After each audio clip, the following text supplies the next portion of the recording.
बिहार सरकार के तरफ से हुआ है और तमिलनाडु सरकार की तरफ से हुआ। आप गलत काम कीजिएगा और आपको छोड़ दिया जाएगा क्या? आपको चुम्मा लिया जाएगा? नहीं, आप गलत काम कीजिएगा, आप फेक वीडियो बनाइएगा, फेक स्टूडियो बनाइएगा, फेक लोगों को खड़ा करके आप मारपीट का को हमारी बैठक होगी उसमें निर्णय लिया जाएगा। क्या उनके ऊपर कार्रवाई नहीं किया जा सकता है? उनका जितने भी बात होती है, जितने बार वो कमेंट करते हैं, वो सारा कमेंट फेल होता है, चाहे एजुकेशन मिनिस्टर की बात करें या फिर देखिए रोजगार और नौकरी के ऊपर विशेष ध्यान होना चाहिए तमाम पत्रकार को बिहार में, लेकिन लोग रास्ते से भटकते जा रहे हैं, दूसरी रास्ते पे चलते जा रहे हैं। और मैं फिर से यही कहूंगा कि रिक्वेस्ट है तमाम लोगों से, तमाम मीडिया वालों से कि रोजगार और इन सुशासन के ऊपर ध्यान दिया जाए कि बिहार में जगह जगह कभी मर्डर का केस आ रहा है, तो कहीं कुछ का केस आ रहा है, तो कहीं कुछ का केस आ रहा है। इसमें सुधार होनी चाहिए, शिक्षा स्वास्थ्य में सुधार होनी चाहिए। हमने विशेष बात करने का प्रयास किया कि क्या कुछ चल रहा है हमारे बिहार में, और बिहार में अभी विशेष ट्रेंडिंग पे चल रहा है क्या, पत्रकारिता के ऊपर। कुछ पत्रकार के ऊपर एफआईआर किया गया कि तमिलनाडु का जो भी आपने न्यूज दिखाया वो फर्जी है। तमिलनाडु गवर्नमेंट की तरफ से भी कहा जा रहा है कि तमिलनाडु पुलिस की तरफ से भी एफआईआर किया गया है, और बिहार सरकार की तरफ से, बिहार सरकार के प्रशासन यानी कि बिहार पुलिस की तरफ से भी एफआईआर किया गया है। यानी कि मैं कह सकता हूं कि तमिलनाडु पुलिस और बिहार पुलिस दोनों मिलकर एफआईआर की है। अब आगे देखना काफी दिलचस्प होगा कि क्या जिनके ऊपर एफआईआर किया गया है वो जेल जाएंगे या फिर बेल मिल जाएगी। कैमरामैन राजेश राज के साथ मैं विक्की गोयल, आप देखते रहिए एनसीपी। धन्यवाद। का माइक लेकर के अगर सरकार को बदनाम कीजिएगा और राज्यों में लड़ाने का काम कीजिएगा तो आपको चुम्मा लिया जाएगा। उन्होंने कहा है कि अगर मैं जेल एक मिनट सर, नहीं आपने सही बोला, पत्रकारिता के नाम पर राजनीति कीजिएगा, आप पत्रकारिता के नाम पर क्षेत्रीयता की भावना भड़काइएगा, आप पत्रकारिता के नाम पर समाज को बांटने का काम कीजिएगा।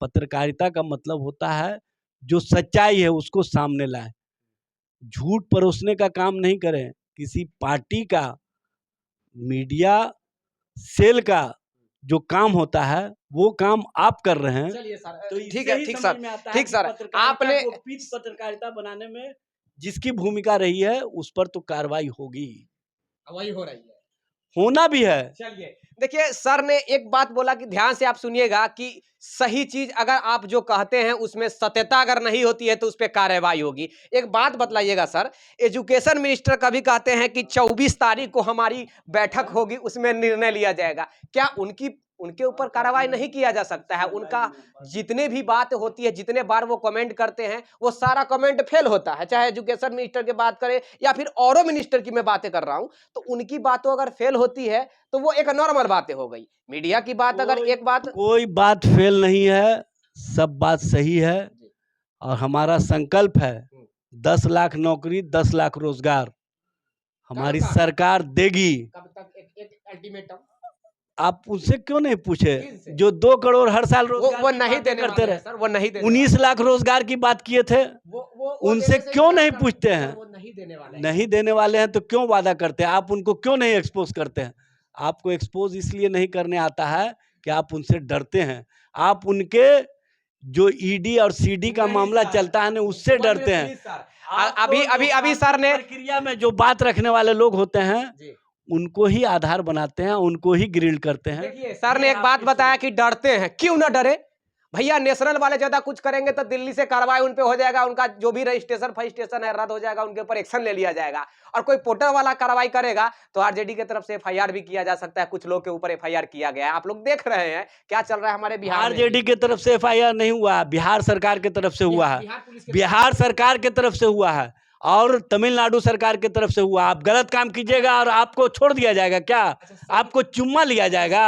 नहीं, आप गलत काम कीजिएगा, आप फेक वीडियो बनाइएगा, फेक स्टूडियो बनाइएगा, फेक लोगों को खड़ा करके आप मारपीट का सिनेरियो दिखाइएगा और कहिएगा कि जो है ना हमको चुम्मा लीजिए।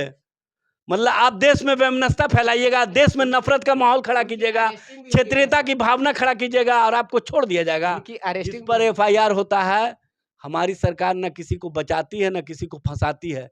न्याय और न्यायिक प्रक्रिया में उसको आना होगा, और न्याय और न्यायिक प्रक्रिया जो कहती है उस पर सबको चलना होगा, चाहे कोई हो। और जो फेक काम करता है, जो फेक वीडियो बनाता है, जो पत्रकारिता के नाम पर पीत पत्रकारिता करता है, उसको तो जाना ही होगा।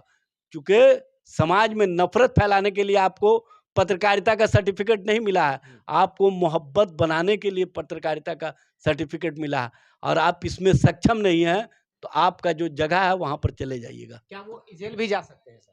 ये तो न्यायिक प्रक्रिया में सारा मामला आएगा ना। जब एफआईआर हुआ है तो न्यायालय में जाएंगे, न्यायालय के प्रक्रिया से। और चुनौती व्यक्ति से होता है, जनता ने चुनती है जी। और जनता जिसके साथ खड़ी है, जनता का विश्वास जिसके साथ है, वो दिख रहा है ना। और एमएलए मुख्यमंत्री का चुनाव करते हैं, एमएलए का चुनाव जनता करती है, और जिसके साथ जनता है उसको आप चैलेंज कर रहे हैं।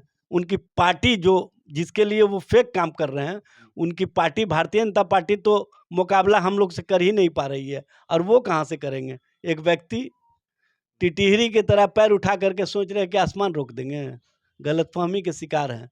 जनता उनका फैसला कर देगी। देखिए, रोजगार पे मेन मकसद होना चाहिए, रोजगार और सुशासन पे मेन आवाज उठनी चाहिए बिहार में खासकर।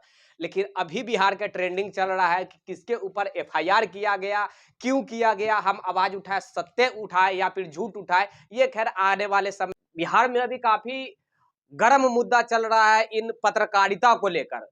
किन्हीं के ऊपर एफआईआर कर दिया जा रहा है, अगर आप आवाज उठाइएगा तो कहीं आपके ऊपर भी एफआईआर किया जा सकता है। मैं किसी का नाम नहीं ले रहा हूं, आप समझने वाला व्यक्ति समझ रहे होंगे मैं किसके बारे में बात कर रहा हूं, और सर भी समझ रहे होंगे कि मैं किसके बारे में बात कर रहा हूं। रोजगार नौकरी के ऊपर किसी का ध्यान नहीं है, पहली बात।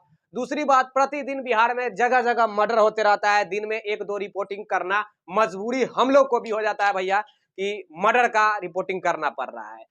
सर, क्या नौबत आ गई है कि एक तरफ मर्डर हो रहा है, दूसरी तरफ रोजगार के नाम पर सिर्फ धोखा मिल रहा है, और तीसरी तरफ पत्रकार जब आवाज उठाता है तो उसके ऊपर एफआईआर बिहार पुलिस के द्वारा कर दिया जा रहा है। इसके लेकर आपके पास कुछ है क्या? देखिए, ये जो आप बात कह रहे हैं इसमें कोई सच्चाई नहीं है। रोजगार के मुद्दे पर हम दिन रात काम कर रहे हैं, और हमारा जो संकल्प है उस संकल्प को हम आगे बढ़ा रहे हैं। रोजगार के मामले में नौकरी हमने 48,000 7 महीने की सरकार में दिया है। ये आपने 2 महीना पहले भी बोला था सर। उसके बाद आपने बोला कि जल्द ही कैबिनेट में, जैसे ही कैबिनेट बजट जो पेश हुई उसमें बड़े-बड़े दावा किया गया कि हम 3 लाख, 4 लाख, 5 लाख। शक्ति यादव जी से भी हमने बातें किया तो वो बोले कि 4 लाख भैया बजट में पास हुआ है, तो हम 4 लाख जल्द ही मार्च से स्टार्ट कर देंगे। अभी तक तो 4 लाख में से एक भी स्टार्ट नहीं हुआ। आप देखेंगे ना, आपको दिखेगा भी, क्योंकि कोई चीज़ भी हम लोग छुपा करके जुमलाबाजी करके नहीं करते। हम लोग स्पष्टवादी हैं, हम लोग समाजवादी हैं, और समाजवादी का सोच होता है लोगों के साथ समन्वय बना करके उनके लिए काम करना। जिनके लिए हमने सरकार बनाया है, जन सरकार के मुद्दे पर, तो हम जनता के लिए, जनता के हित के लिए काम कर रहे हैं, ये दिख रहा है। हम भी तो जनता की आवाज उठा रहे हैं ना सर। नौजवानों का विश्वास हमारे प्रति है, और आप क्या कर रहे हैं, क्या आवाज उठा रहे हैं, विश्वास नहीं, क्या आवाज उठा रहे हैं, क्या आवाज उठा रहे हैं, ये बताने की आवश्यकता नहीं है। आप जिनकी बात कर रहे थे, उन्होंने जिस तरह से पर विशेष ध्यान होना चाहिए तमाम पत्रकार को बिहार में, लेकिन लोग रास्ते से भटकते जा रहे हैं, दूसरी रास्ते पे चलते जा रहे हैं। और मैं फिर से यही कहूंगा कि रिक्वेस्ट है तमाम लोगों से, तमाम मीडिया वालों से, कि रोजगार और इन सुशासन के ऊपर ध्यान दिया जाए। कि बिहार में जगह जगह कभी मर्डर का केस आ रहा है, तो कहीं कुछ का केस आ रहा है, तो कहीं कुछ का केस आ रहा है। इसमें सुधार होनी चाहिए, शिक्षा स्वास्थ्य में सुधार होनी चाहिए। हमने विशेष बात करने का प्रयास किया कि क्या कुछ चल रहा है हमारे बिहार में, और बिहार में अभी विशेष ट्रेंडिंग पे चल रहा है क्या, पत्रकारिता के ऊपर। कुछ पत्रकार के ऊपर एफआईआर किया गया कि तमिलनाडु का जो भी आपने न्यूज दिखाया वो फर्जी है। तमिलनाडु गवर्नमेंट की तरफ से भी कहा जा रहा है कि तमिलनाडु पुलिस की तरफ से भी एफआईआर किया गया है, और बिहार सरकार की तरफ से, बिहार सरकार के प्रशासन यानी कि बिहार पुलिस की तरफ से भी एफआईआर किया गया है। यानी कि मैं कह सकता हूं कि तमिलनाडु पुलिस और बिहार पुलिस दोनों मिलकर एफआईआर की है। अब आगे देखना काफी दिलचस्प होगा कि क्या जिनके ऊपर एफआईआर किया गया है वो जेल जाएंगे या फिर बेल मिल जाएगी। कैमरामैन राजेश राज के साथ मैं विक्की गोयल, आप देखते रहिए एनसीपी। धन्यवाद।